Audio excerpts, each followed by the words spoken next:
రోజుకో twist, పూటకో political update తో AP రాజకీయాలు హీట్ పుట్టిస్తున్నాయి. ఎప్పుడు ఏ పార్టీ నుండి ఎవరు పోటీలో ఉంటారో అర్థం కాని పరిస్థితి. సుదీర్ఘ చరిత్ర ఉన్న పొలిటికల్ పార్టీలు సైతం అభ్యర్థి ఎంపికలో తడబడడం చూస్తుంటే గెలుపు కోసం వాళ్లు పడే తాపత్రయం అర్థమవుతుంది. ఇక పశ్చిమ గోదావరి జిల్లా నరసాపురం పార్లమెంట్ సెగ్మెంట్ లో కూటమి అభ్యర్థిగా తానే బరిలో ఉంటానని వైసీపీ రెబెల్ ఎంపీ రఘురామకృష్ణరాజు ప్రకటించడం ఇప్పుడు పొలిటికల్ హిట్ మరింత పెంచుతోంది. అసలు RRR వ్యూహం ఏంటి? ఆల్రెడీ అక్కడ బీజేపీ అభ్యర్థిని ప్రకటించినా ఆయన అంత ధీమా ప్రదర్శిస్తుండడం వెనుక లెక్కలేంటి? పార్టీ టికెట్ దక్కకపోతే ఆయన ఇండిపెండెంట్ గా రంగంలోకి దిగుతారా?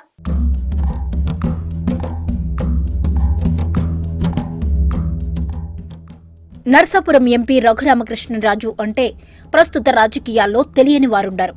ఢిల్లీలో రచ్చబండ పెట్టి జగన్ ప్రజా వ్యతిరేక నిర్ణయాలను ఎప్పటికప్పుడు ఎండగడుతూ పొలిటికల్ RRR గా పాపులర్ అయ్యారాయన. వైసీపీ నుంచి గెలిచిన కొంతకాలానికే రెబెల్ అవతారమెత్తి డైరెక్ట్ గా సీఎం జగన్ ను టార్గెట్ చేస్తూ ఆ పార్టీని ముప్పు తిప్పలు పెడుతున్నారు. ప్రస్తుత ఎన్నికల్లో రఘురామకృష్ణరాజు తిరిగి నర్సాపురం పార్లమెంట్లోనే పోటీ చేస్తారని ప్రచారం జరిగింది. మిత్రపక్షాల అభ్యర్థిగా తానే బరిలో ఉంటానని తాడేపల్లిగూడెం ప్రజాగళం సభలో చంద్రబాబు, పవన్ కళ్యాణ్ల సమక్షంలోనే ధీమాగా ప్రకటించారాయన. మరోపక్క సీఎం జగన్ ను అధికారం నుండి దింపాలంటే కేంద్రంలో అధికారంలో ఉన్న బీజేపీ, రాష్ట్రంలో ప్రతిపక్ష పార్టీలైన టీడీపీ, జనసేన పార్టీలు కలిసి పోటీ చేయాలని విపక్ష నేతల కంటే ఎక్కువగా RRR స్టేట్మెంట్లిచ్చారు. ఇక కూటమి ఏర్పడ్డాక RRR కు సీటు గ్యారంటీ, ఇక ప్రకటన మాత్రమే తరువాయి అనుకుంటున్న సమయంలో నర్సాపురం పార్లమెంట్ నియోజకవర్గం బీజేపీ కోటాలోకి వెళ్లడం, అభ్యర్థిగా భీమవరానికి చెందిన శ్రీనివాసవర్మను ప్రకటించడం చకచకా జరిగిపోయాయి. దాంతో అందరూ ఆశ్చర్యపోతున్నారు.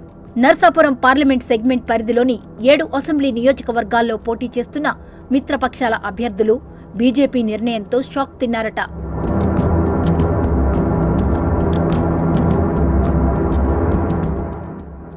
RRR తిరిగి పోటీలో ఉంటే తమకు కలిసి వస్తుందని భావిస్తున్న సదరు క్యాండిడేట్లు ఇప్పుడు ఏం చేయాలో పాలుపోక తమ సన్నిహితుల దగ్గర తెగ బాధపడిపోతున్నారట. సహజంగా ఆశించిన సీటు దక్కని వారు తెగ ఫీల్ అయిపోతుంటారు. తమ రాజకీయ భవిష్యత్తుపై దిగులు పెట్టుకుని కుంగిపోతుంటారు. అయితే ఈ RRR మాత్రం బిందాస్ గా కనిపిస్తున్నారు. నరసాపురం బీజేపీ అభ్యర్థిని ప్రకటించిన తర్వాత మొదటిసారి భీమవరం వచ్చిన ఆయన నియోజకవర్గ ప్రముఖులతో భేటీ అయ్యారు. ఆ మీటింగ్ కు హాజరైన వారు రఘురామరాజుకే టికెట్ ఇవ్వాలని డిమాండ్ చేశారు. ఆయనకు టికెట్ ఇవ్వకపోతే న్యాయానికి సంకెళ్లు పడినట్లేనని స్టేట్మెంట్లిచ్చారు. RRR నిర్ణయానికి కట్టుబడి ఉంటామని ప్రకటించారు. RRR కు టికెట్ దక్కలేదని తెగ బాధపడిపోతున్న సదరు ప్రముఖులకు ఆయనే భరోసా ఇచ్చారట. నర్సాపురం ఎంపీ అభ్యర్థిగా కూటమి తరపున తానే పోటీ చేస్తున్నానని, కూటమిలోని ఏ పార్టీ తరపున పోటీ చేసేది 2-3 రోజుల్లో క్లారిటీ వస్తుందని ప్రకటించారట. ఆయన వైసీపీకి రాజీనామా చేస్తున్నట్లు ప్రకటించినా ఇంతవరకు ఏ పార్టీలో చేరలేదు. ఇప్పటికే చంద్రబాబు, పవన్ కళ్యాణ్లను ఆకాశానికి ఎత్తేస్తున్న రఘురాముడు వారితోనే తన పయనమని ప్రకటించారు. దాంతో ఏదో స్పష్టమైన హామీ ఉండబట్టే ఆయన నర్సాపురం టికెట్పై ధీమాగా ఉన్నారన్న అభిప్రాయం వ్యక్తమవుతోంది. RRR ధీమా చూస్తూ ఇప్పుడు నర్సాపురం ఎంపీ అభ్యర్థితో పాటు 7 అసెంబ్లీ సెగ్మెంట్ల క్యాండిడేట్లలో గుబులు రేగుతోందట. ఒకవేళ ఈక్వేషన్లు మారి నర్సాపురం ఎంపీ సీటు టీడీపీ, జనసేనల్లో ఒక పార్టీకి దక్కితే తన పరిస్థితి ఏంటని శ్రీనివాసవర్మ కంగారు పడుతున్నారట.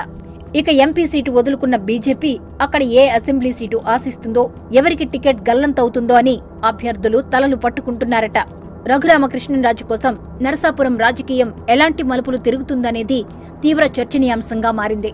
రఘురామ టీడీపీ నుంచి నరసాపురం ఎంపీ అభ్యర్థిగా పోటీలో ఉంటారన్న ప్రచారం మొదలైంది.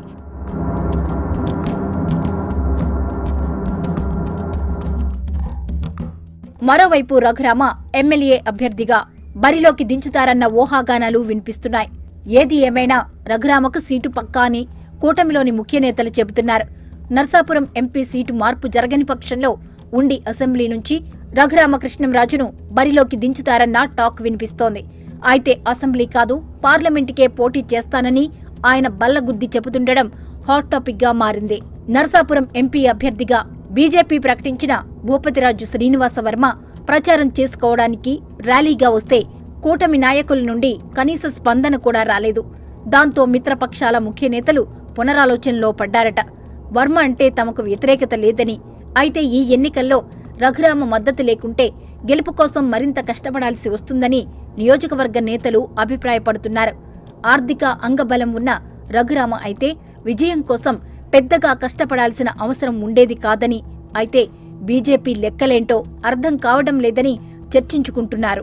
ఇక RRRకు టికెట్ ఇవ్వకపోతే స్వతంత్ర అభ్యర్థిగా పోటీ చేయాలని ఆయన ఫాలోవర్స్ సోషల్ మీడియాలో హోరెత్తిస్తుండడం కూటమి నాయకులకు మింగుడు పట్టం లేదట. ఒకవేళ రఘురామ స్వతంత్ర అభ్యర్థిగా రంగంలోకి దిగితే ఆ ఎఫెక్ట్ 7 అసెంబ్లీ సెగ్మెంట్లపై రిఫ్లెక్ట్ అవుతుందని మదన పడుతున్నారట.